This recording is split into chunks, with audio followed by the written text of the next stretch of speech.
जय श्री कृष्णा, राधे राधे। आइए श्रवण करते हैं मार्गशीर्ष कृष्ण पक्ष की उत्पन्ना एकादशी की व्रत कथा।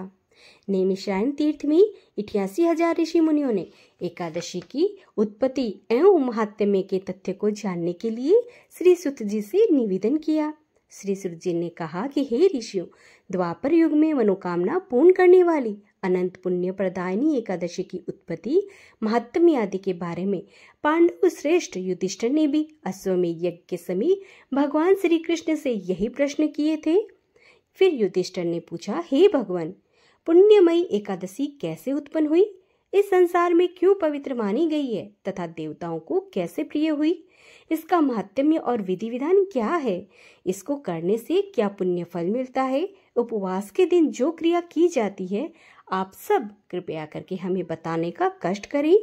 यह वचन सुनकर भगवान श्री कृष्ण कहने लगे कि हे युधिष्ठिर, मैं एकादशी के व्रत का महात्म्य तुमसे कहता हूँ, तुम एकाग्रचित होकर सुनो। शास्त्रों के अनुसार हेमंत ऋतु में मार्गशीर्ष अर्थात अग्रहण मास के कृष्ण पक्ष की एकादशी तिथि को एकादशी का जन्म हुआ था। इसलिए सर्वप्रथम उत्पन्ना एकादशी से इस व्रत को प्रारंभ करना चाहिए। अब मैं तुम्हें एकादशी व्रत की विधि विधान के बारे में कहता हूँ, सो ध्यान पूर्वक सुनो। दशमी को सायंकाल भोजन करके अच्छी तरह से दांतों आदि साफ कर लें। फिर रात्रि को भोजन कदापि न करें। एकादशी के दिन सुबह प्रातःकाल ब्रह्म मुहूर्त में उठकर सर्वप्रथम शौच आदि से निवृत्त होकर नदी, तालाब, बावड़ी या कुएं पर जाकर मिट्टी से या फिर राख लगाकर शुद्ध जल से स्नान करें। इसके पश्चात इस विधि से व्रत करने का संकल्प लें, यानी कि संवत का नाम ले। मार्ग मास कृष्ण पक्षे पुण्य प्रवणी एकादशी तिथि अमुक वासरे यानी कि वार का नाम ले और अपने गोत्र का नाम ले। इसके पश्चात अपने नाम का उच्चारण करके ब्राह्मण हो तो शर्माहम, क्षत्रिय हो तो वर्माहम, वैश्य हो तो गुप्तोहम और शूद्र हो तो दासोहम कहें। इसके पश्चात आप स्नान करके धूप, दीप, नैवेद्य आदि से 16 चीजों से भगवान का पूजन करें।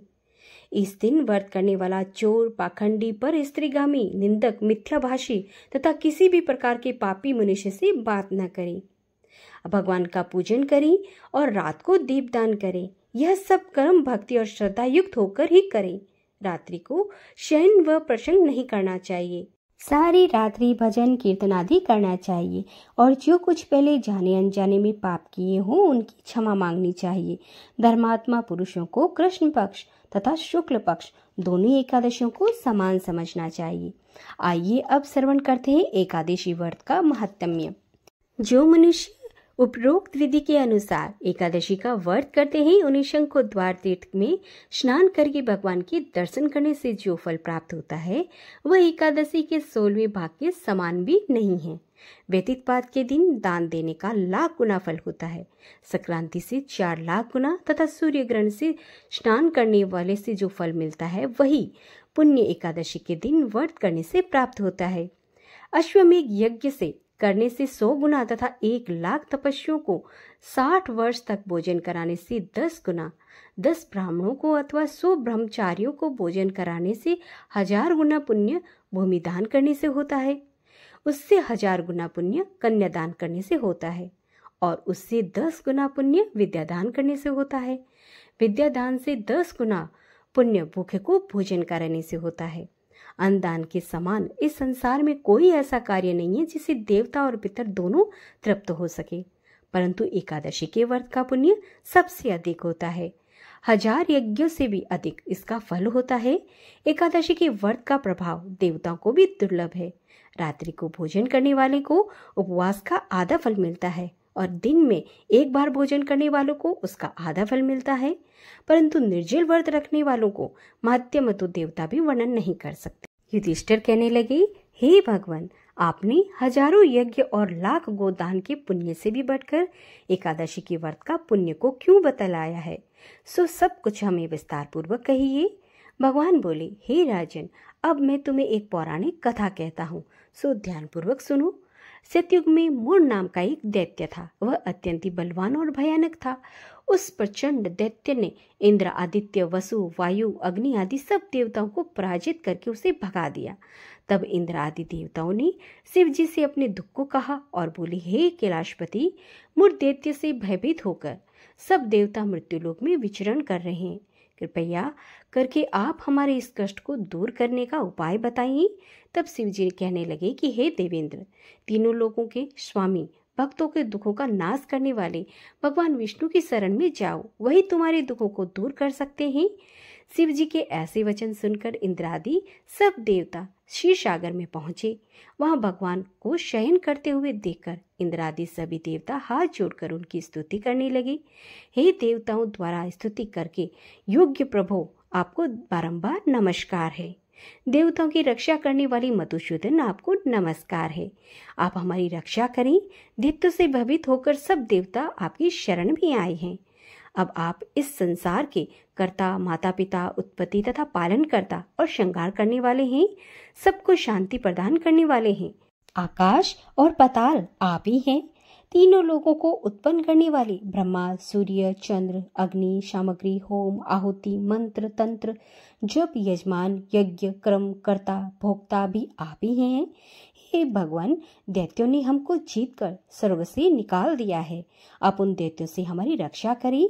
देवताओं के ऐसे करुणामयी वचन सुनकर भगवान विष्णु कहने लगे, देवताओं, ऐसा मायावी कौन दैत्य आ गया है जिसने सब देवताओं को जीत लिया? उसका नाम क्या है? उसमें कितना बल है और उसके आश्चर्य तथा उसका स्थान कहाँ है? यह सब मुझे तुम बताओ। भगवान के वचन सुनकर इंद्र बोले, भगवान, प्राचीन समय में चंद्रावती नगर में नाड़ीझंड नाम का एक राक्षस था। उसी के महापराक्रमी और लोक विख्यात मोर नामक पुत्र ने सब देवताओं को स्वर्ग से निकालकर वहां अपना अधिकार कर लिया। वह सूर्य स्वयं बनकर प्रकाश करता है तथा वह स्वयं मेघ बनकर जल की रक्षा करता है। अतः उस दुष्ट को मारकर देवताओं को निर्भय बनाई। इंद्र के ऐसे वचन सुनकर भगवान कहने लगे, हे देवताओं, मैं शीघ्र ही तुम्हारे शत्रु का संहार करूंगा। तुम चंद्रावती नगर चले जाओ।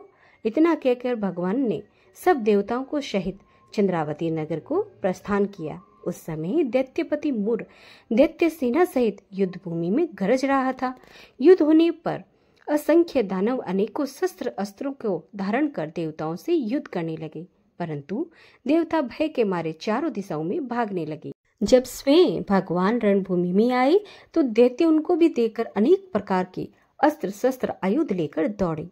भगवान उनको आता देख चक्र और अपने दिव्य बाणों से उन पर प्रहार करने लगे। अनेक दैत्य उनके हाथों से मारे गए। केवल एक मोर ही बचा रहा। वह अविचल भाव से भगवान के साथ युद्ध करता रहा। भगवान जो भी तीक्ष्ण बाण उसके शरीर में मारते वह उसके लिए पुष्यों के समान हो जाते।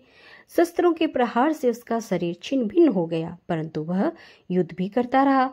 अब वह आपस में मल्लयुद्ध करने लगे और 10,000 वर्ष तक उनका मल्लयुद्ध होता रहा, परंतु वह दैत्य भगवान से पराजित न हुआ। तब भगवान विष्णु युद्ध से थककर बद्रिकाश्रम को चले गए। वहां पर एक हेमवती नाम की एक सुंदर गुफा थी। उसमें विश्राम करने के लिए अंदर प्रवेश कर गए। यह गुफा 12 योजन लंबी थी और उसका एक ही द्वार था। भगवान विष्णु वहां जाकर सो गए। अब वह दैत्य उनको सोया हुआ देखकर मारने के लिए उद्यत हुआ। तभी मारने के लिए प्रयत्न कर रहा था कि उनके शरीर से एक अत्यंत प्रभावशाली सुंदर कन्या अस्त्र शस्त्र धारण किए हुए उत्पन्न हुई और उस दैत्य के सामने आकर युद्ध करने लगी। वह दैत्य भी उस बलवान कन्या को देखकर आश्चर्यचकित होकर उसके साथ युद्ध करने लगा। उस महादेवी ने उस बलवान दैत्य के रथ को चूर चूर कर दिया तथा उसके अस्त्र शस्त्र को काट कर टुकड़े टुकड़े कर दिए। तब वह दैत्य महान क्रोध करके मल्लयुद्ध करने लगा, परंतु देवी ने उसको धक्का मारकर मूर्छित कर दिया।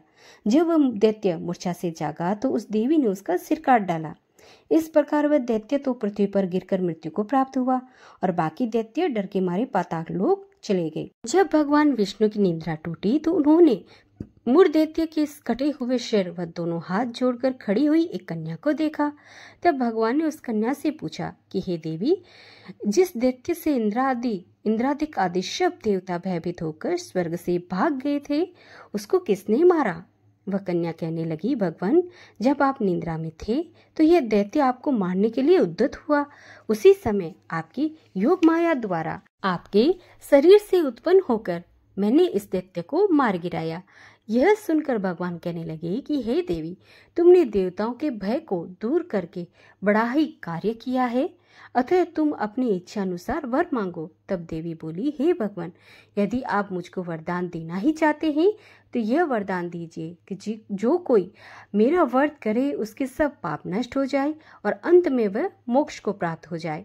जो इस व्रत का पुण्य है उसका आधा रात्रि को भोजन करने वाले को मिले, जो एक बार भोजन करे उसको भी आधा फल मिले। जो मनुष्य भक्ति पूर्वक मेरे इस व्रत को एक बार भी भोजन न करे उसको धर्म, धन और मुक्ति प्राप्त हो। कन्या के वचन सुनकर भगवान बोले, तथास्तु, हे कल्याणी, ऐसा ही होगा। मेरे और तुम में श्रद्धा रखने वाले संसार में प्रसिद्धि और समृद्धि पाएंगे और वह अंत में मोक्ष को प्राप्त करके मेरे लोक को चले जाएंगे। क्योंकि तुम आज मार्गशीर्ष एकादशी को उत्पन्न हुई हो, अतः तुम्हारा नाम उत्पन्ना एकादशी होगा। तुम्हारे व्रत का फल सब तीर्थों से भी अधिक फल देने वाला होगा। ऐसा कहकर भगवान अंतर्ध्यान हो गए।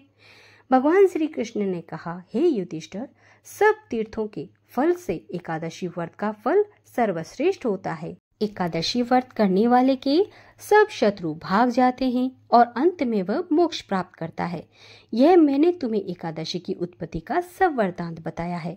एकादशी पापों को नष्ट करने वाली तथा सिद्धि प्राप्त कराने वाली है।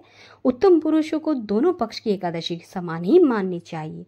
जो मनुष्य इस एकादशी के माध्यम को पढ़ता है अथवा सुनता है उसको अश्वमेघ यज्ञ का फल प्राप्त होता है और वह करोड़ों वर्ष तक विष्णु लोक में वास करता है, वहां भी उसका पूजन होता है। जो मनुष्य एकादशी माध्यम के चौथे भाग को पढ़ता है उसके ब्रह्म हत्या का अनेकों पाप नष्ट हो जाते हैं। विष्णु धर्म के बराबर कोई दूसरा धर्म नहीं है, अतः एकादशी व्रत के समान कोई दूसरा व्रत नहीं है। तो भक्तों, यहाँ पर एकादशी की व्रत कथा का समापन होता है। हरे कृष्णा। अगर आपको ये कहानी आपको पसंद आई हो तो आप आगे भी इसको जरूर शेयर करें और आप सभी को उत्पन्ना एकादशी की हार्दिक शुभकामनाएं। श्री कृष्ण गोविंद हरे मुरारी, हे नाथ नारायण वासुदेवा। श्री कृष्ण गोविंद हरे मुरारी, हे नाथ नारायण वासुदेवा। जय जय नारायणी नारायणी नारायणी, स्वामी नारायणी नारायणी नारायणी, लक्ष्मी नारायणी नारायणी नारायणी। जय जय नारायणी नारायणी नारायणी। हरे कृष्ण।